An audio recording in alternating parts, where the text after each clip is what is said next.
Alright girls, I'm going to show you the pump that I used.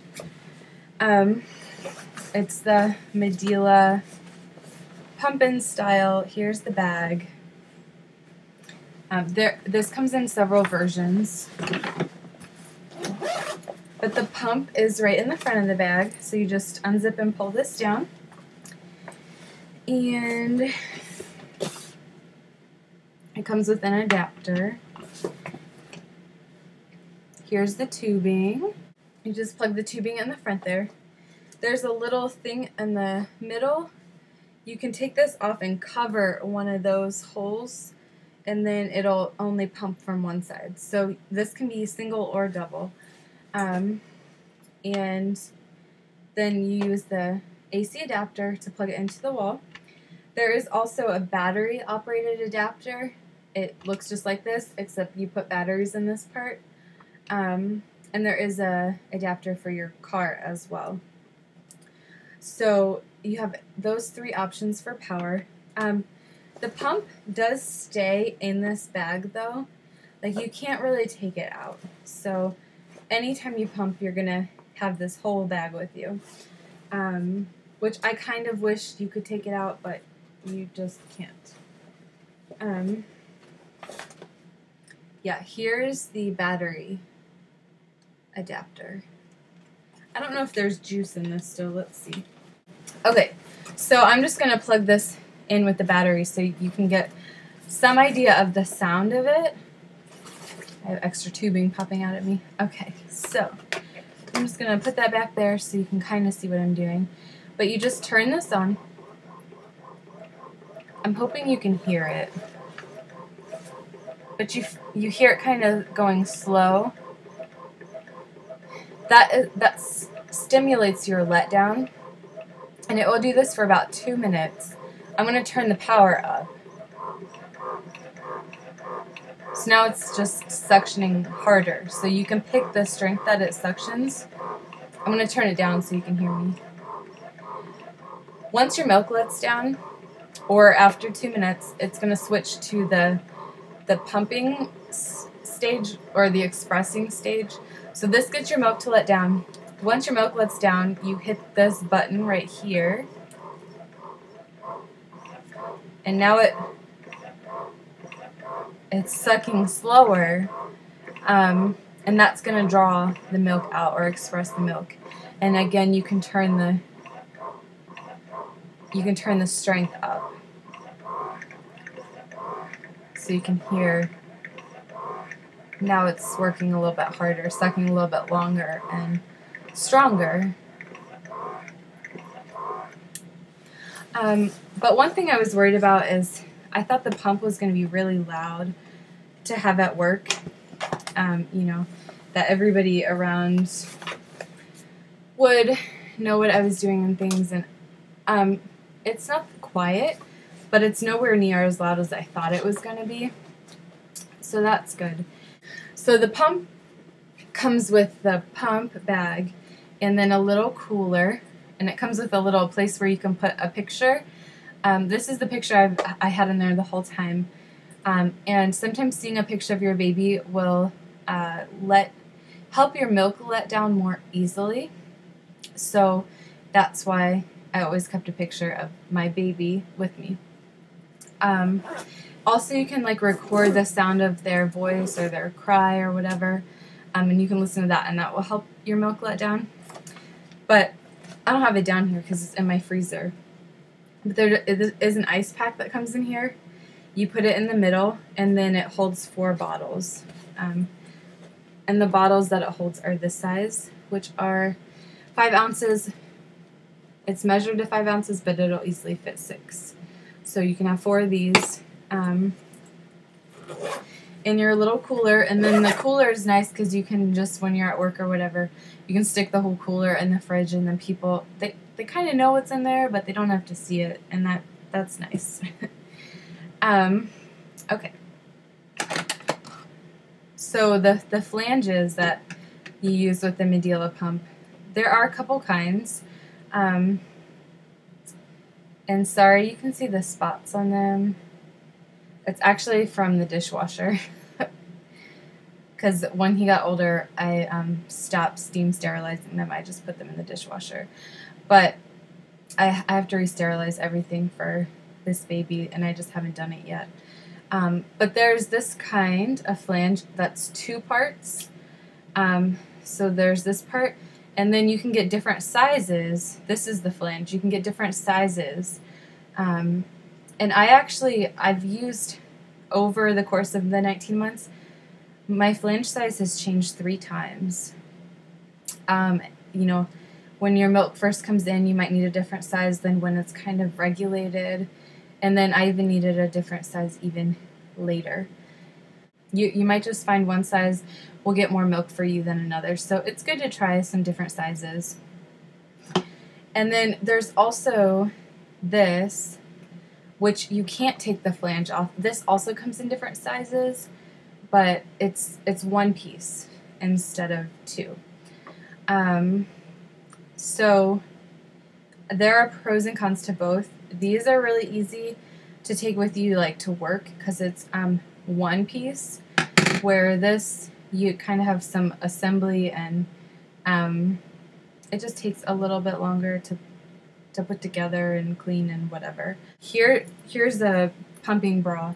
You wear it over your bra, and it's something to think about. When you use these, you slide the flange through the hole here. But you can see it actually takes some effort. And then, that holds it on you.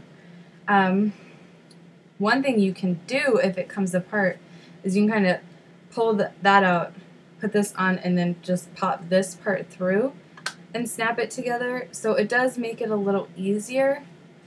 Okay, so, this is what it's going to look like, right, when you're pumping. The ones that come apart, when you're done pumping, you can pull this off, set your milk somewhere safe, pull the other one off, set your other bottle of milk down where it's safe, and then you can deal with the rest of the pump parts here. Or if you use the 1-piece one, when you're done, you have to get that out of there.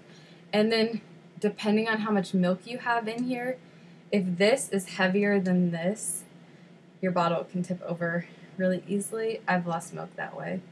So, for like pumping, I don't know. I kind of prefer the 2-piece one, but they both have advantages. This is easier and takes less time to use. This one, personally, I think there's less chance of spilling your milk. But that might be just because I wasn't careful enough. I don't know. But I did want to show you the different kinds. I have a bunch of pumping bras that I could show you, but I'm only going to show you, nursing bras that I could show you, but I'm only going to show you one because it's unique and I've never seen anything like it, and I wore this to work and it was amazing. So, this bra I ordered from La Leche League, and this is why I like it. So it's a nursing bra. It has a little clip here, right? So you unclip it, and you pull it down, and it's just a typical nursing bra, right? Well, there's actually a middle panel here too that hooks. It's like a regular bra strap hook. You can pull this middle one up, and there's a little slit in here. And it actually converts your nursing bra into a pumping bra. And it is pretty awesome that it does that. That being said, you can see this hole does not get very big. It's not very stretchy.